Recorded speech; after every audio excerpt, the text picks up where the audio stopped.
Hi, my name is Dr. David Lee, physical therapist. I'm going to be going over neck stretches to help you out with your neck pain and your upper back pain. All right, this is your chin tuck. What you're going to do is you're going to have a seat in the chair. From here, what we're going to do is we're going to focus on getting the head back lined up with the shoulders and the back. So what you want to do is make sure that the upper back is properly supported.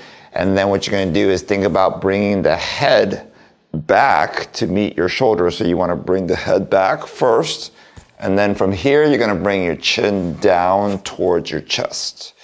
You should feel a nice stretch in the back of your head, and you should also feel in your upper back as well too. So head back and then chin down. Okay, so hold that for about 15 to 20 seconds, and then you're going to do about 15 to 20 reps of that. All right, this is your neck flexion stretch. So what you're going to do is you're going to go ahead and do this from the seated position.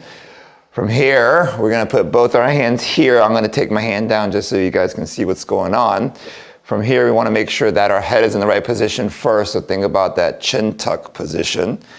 And then we want to make sure that we are slowly bringing our head down into flexion, so forward.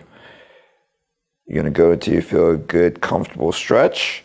Hold that for about 15 to 20 seconds, and then come back up, and then bring your head back again, and then pull down lightly.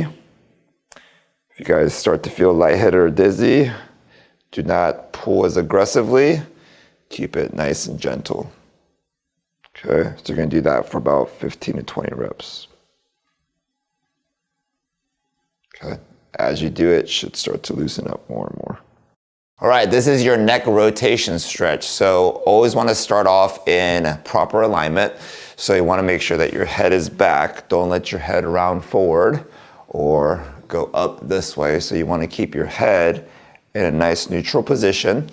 From here, what we're going to do is we're going to go ahead and keep your head back and then turn. So when you turn and you can't turn anymore, you're going to grab your opposite hand and you're going to turn along with the motion. Okay, so you're going to hold that for about 15 to 20 seconds. And then you're going to come back slowly and then go to the opposite side, turn as far as you can, and then use the other hand to assist. You should feel a nice stretch across the neck. Turn, so you can do that about 10 times each side. So go ahead and turn, and then gently push on the chin. And those are some exercises to help you out with your neck and your upper back pain. If you continue to have symptoms, please consult your medical professional.